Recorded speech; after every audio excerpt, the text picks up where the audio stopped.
I've always been a light sleeper.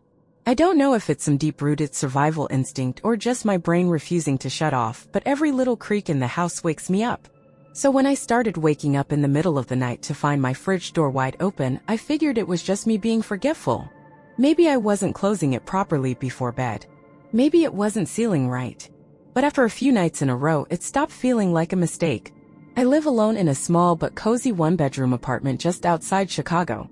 It's nothing fancy, but I've made it my own: warm lighting, soft blankets, pictures of friends and family on the fridge. The kind of place that's supposed to feel safe. And for the past 2 years it did. But this fridge thing? It started to unnerve me. The first few nights I would wake up thirsty, shuffle into the kitchen, and find the fridge door hanging wide open. Not just cracked. Wide. Like someone had yanked it open and walked away. Cold air rolled out, making my bare feet prickle against the kitchen tiles. At first I just sighed, closed it, and went back to bed, convincing myself I had left it open after getting a late-night snack. But then I started making sure. I double-checked before going to bed, pulling on the handle to feel that reassuring suction seal. I even made a habit of listening for it to click shut. But no matter how careful I was, I'd still wake up to find it open. By the 5th night, I started feeling uneasy. I tested everything. The seal was fine. The door wasn't off balance. There was no way it was just swinging open on its own. And yet, every single night, without fail, I'd wake up, and there it was gaping open, the faint hum of the fridge motor filling the kitchen. That's when I started feeling it, the dread. Because now I wasn't just annoyed. Now I was scared.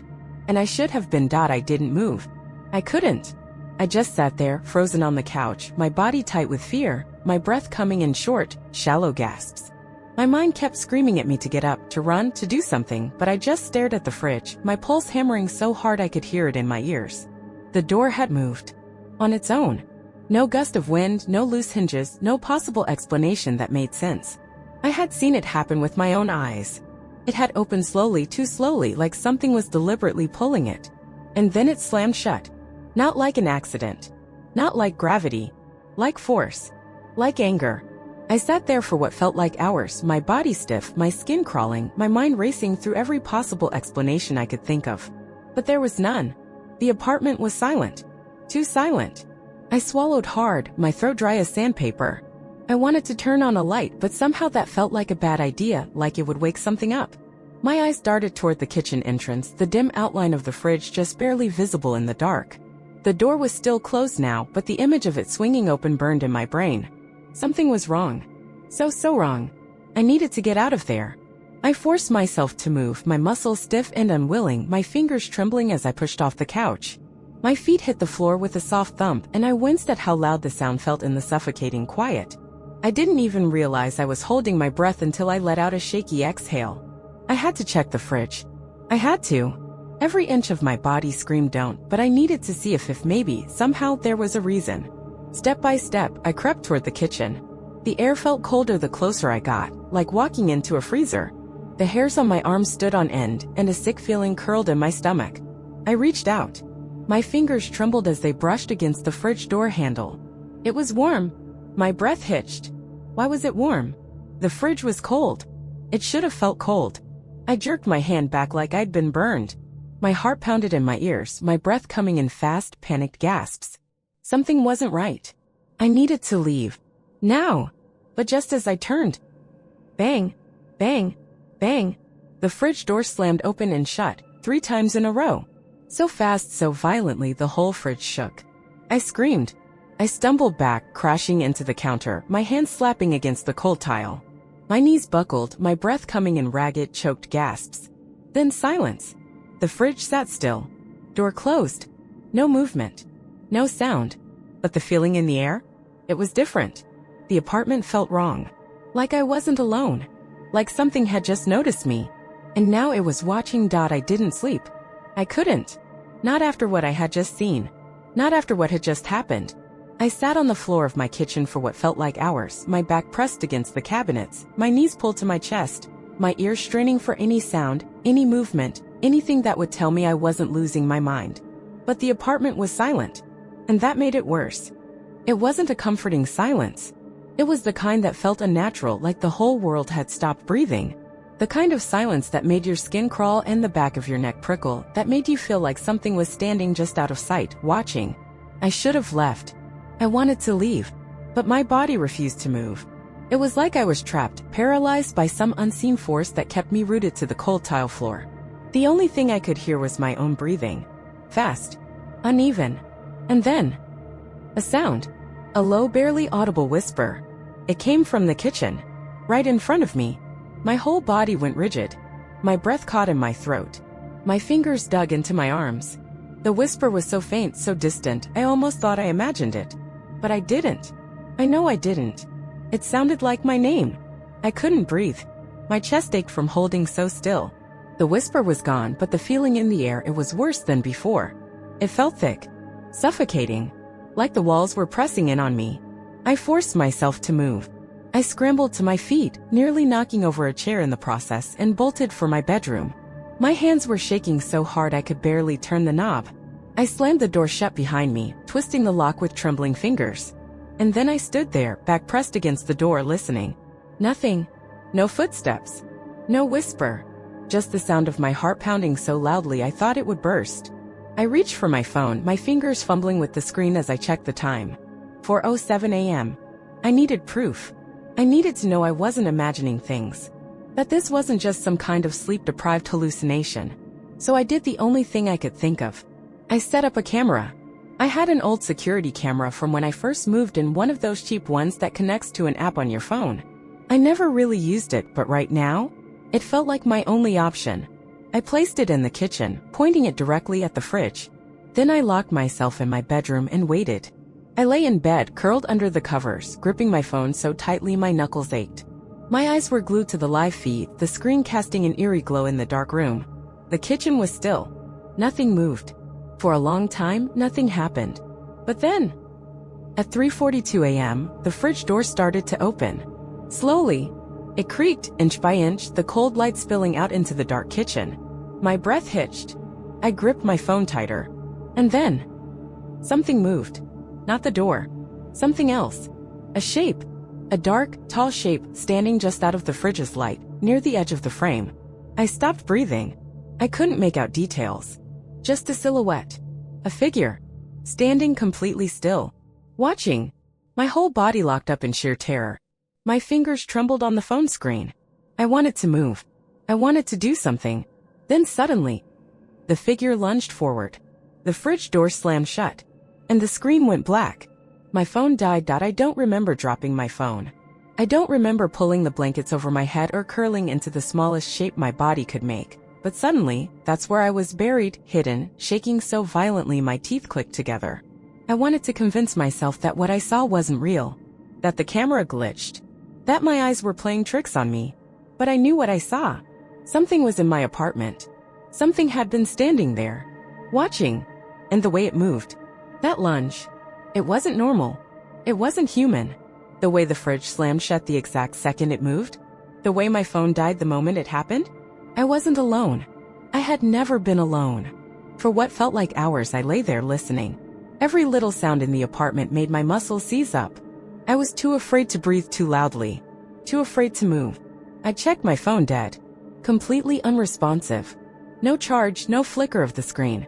Nothing. And then I heard it. The floorboards. Not loud. Not creaky.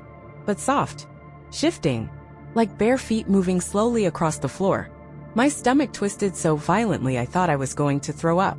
I squeezed my eyes shut, gripping the blanket like it was the only thing keeping me from falling into some dark, bottomless void. Step. The sound came from the kitchen. Step. Closer. The air in my bedroom felt thick.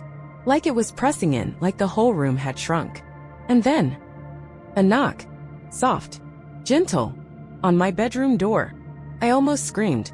I shoved my hands over my mouth, tears stinging my eyes, my breath coming in quick, frantic gasps. I had locked that door. I knew I locked it. But somehow that soft knock, it felt amused. Like it knew I was awake. Like it was waiting. I didn't move. I didn't breathe. My body was stuck in sheer, absolute terror. And then, the doorknob twisted. Slow. Deliberate. Click. Click. Click. Like someone was testing the lock. My chest tightened. My pulse pounded so loudly I thought I was going to pass out. The knob stopped moving. Silence. And then, scratch. A single, slow, deep scratch dragged down the wood of my bedroom door. Long, deliberate. Hungry.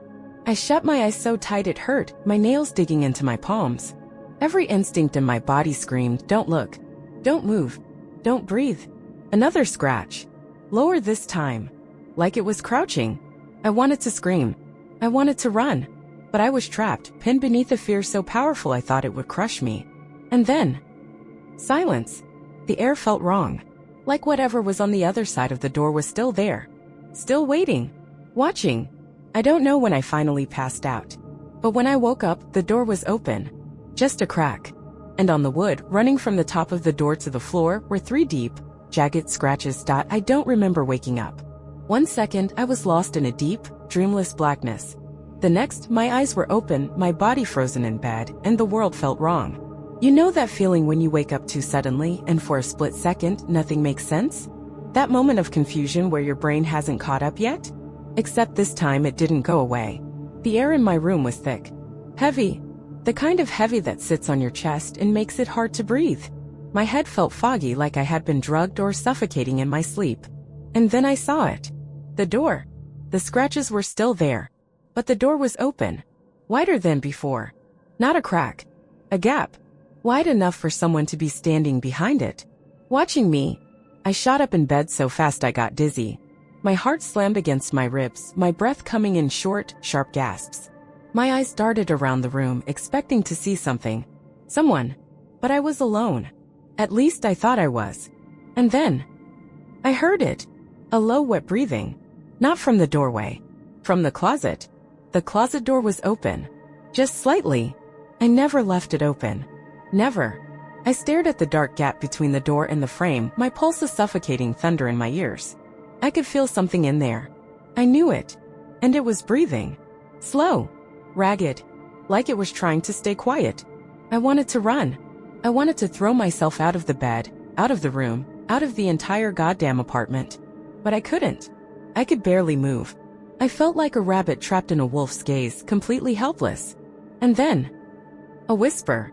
So close to my ear I felt the air move. I see you. I screamed.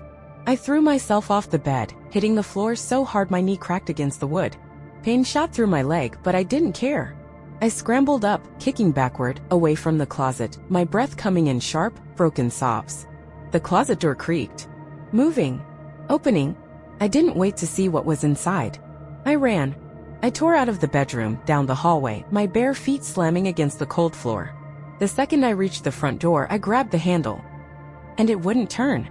Locked. I didn't lock it. I know I didn't lock it.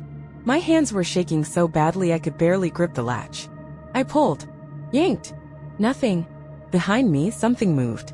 I heard it. The soft shuffle of bare feet on the floor. Coming from the bedroom. Getting closer. I didn't turn around. I couldn't. I threw myself at the door, slamming my shoulder against it so hard my vision flashed white. I grabbed the handle again, twisting, wrenching. And suddenly it turned. I stumbled forward, nearly falling into the hallway. The second I was out, I turned and slammed the door shut. I stood there panting, shaking, my whole body on fire with adrenaline. Silence. For a long time, nothing. And then, soft knocks. Not from my bedroom door. Not from the closet. From inside my apartment. Knocking. On the front door. I took a slow, shaking step back. My breath hitched in my throat. The knocking stopped. And then, the handle turned. The handle turned. Not violently. Not like someone was trying to break out. No. It turned slowly. Deliberately. Like whoever, whatever was inside knew I was still standing there. Like it was toying with me. Like it was enjoying this. I stumbled backward, my whole body shaking so badly my vision blurred. My lungs burned. I realized I had been holding my breath. Then, the door creaked. Just slightly. Just enough for a sliver of darkness to peek through. I saw nothing, but I felt something. A presence. Heavy. Wrong. Like the very air in front of me had changed shape. The hallway around me felt too quiet. The buzzing from the ceiling light? Gone. The distant hum of the city outside? Gone. Everything had stopped. Everything except the thing behind the door. It was waiting. A new kind of fear settled into me. It wasn't just panic. It wasn't just terror. It was the feeling you get when you realize you're standing on the edge of a massive drop. When you know, *** deep in your bones, *** that if you look over the edge, something will pull you in. I took another step back. And then, I heard my own voice. Let me out. I froze. The words weren't muffled through the door. They weren't distorted or deep. They were clear, crisp, like I had spoken them myself. Let me out. Again. Same voice. Same tone. My voice. I ran. I didn't think. I didn't hesitate. I bolted down the hall, past my neighbor's doors, past the stairwell. I didn't stop running until I was outside, barefoot on the freezing pavement. I sucked in a deep, ragged breath, my chest on fire. The apartment building loomed behind me, dark windows like empty eyes staring down. I turned, looked up at my own window. The curtains were open. I never left them open. And in the window, a shape, standing perfectly still, tall, unmoving, watching me. Then, the lights went out. My entire apartment went black. I felt something rise in my throat. A scream, a sob, I don't even know, but I couldn't let it out. My legs were shaking so badly, I thought they would give out underneath me. And then, my phone vibrated. A notification. My hands were shaking too hard to grab it at first. When I finally did, I almost dropped it. It was the app. The one connected to my security camera. A single motion alert. 3:42 a.m. A new video. With trembling fingers, I tapped it. The footage played. First it was normal. The kitchen. The fridge. The soft glow of the digital clock. Then, the fridge door creaked open. Just like before. But this time, something stepped out. From inside the fridge. A shape. Tall. Thin. Its body unfolding, stretching out, limbs too long, joints bending the wrong way. I dropped my phone. I couldn't move. I couldn't think. I just stood there. Frozen. And then, somewhere inside my apartment building, a door creaked open that I didn't go back inside. I couldn't. I stood there barefoot on the freezing pavement, my whole body trembling so hard it felt like my bones were rattling. My breath came in short, uneven gasps. My heart was hammering against my ribs like it was trying to escape. I didn't want to move. I didn't want to turn around. Because I knew what I would see. The building behind me was silent. Too silent. Like it was holding its breath. And then, a noise. A single step. Somewhere inside. Somewhere close. My pulse slammed against my throat. The phone in my hand was still open to the security footage, the screen casting a pale, shaking glow on my fingers. I bent down slowly, picked up the phone, pressed play. The footage flickered. The kitchen was empty. The fridge door stood wide open. That thing. That thing that crawled out of it. Was gone. I felt sick. A deep pulling sickness. Like something inside me had turned rotten. And then the footage continued. The kitchen stayed empty for a few long seconds. Then, my bedroom door opened. On its own. The screen glitched. Just for a second. And when it cleared, something was standing in the hallway. Not moving. Not breathing. Just standing. Tall. Thin. Arms hanging limp at its sides. Fingers too long. A body that looked like it had been starved and stretched at the same time. And a face. A face that looked exactly like mine. Except it was smiling. A wide, too wide grin. The kind of grin that shouldn't be possible. I couldn't breathe. The thing in the video tilted its head. Like it could see me. Like it knew I was watching. And then, it moved. Took a step. Then another. Then it bolted toward the camera. Fast. Too fast. The screen cut to static. I almost dropped my phone again. My stomach clenched so tight I thought I was going to throw up right there on the sidewalk. And then, the entrance door to the building creaked. I felt my entire body seize up.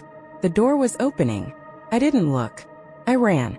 I ran barefoot through the empty street, the pavement like ice against my skin.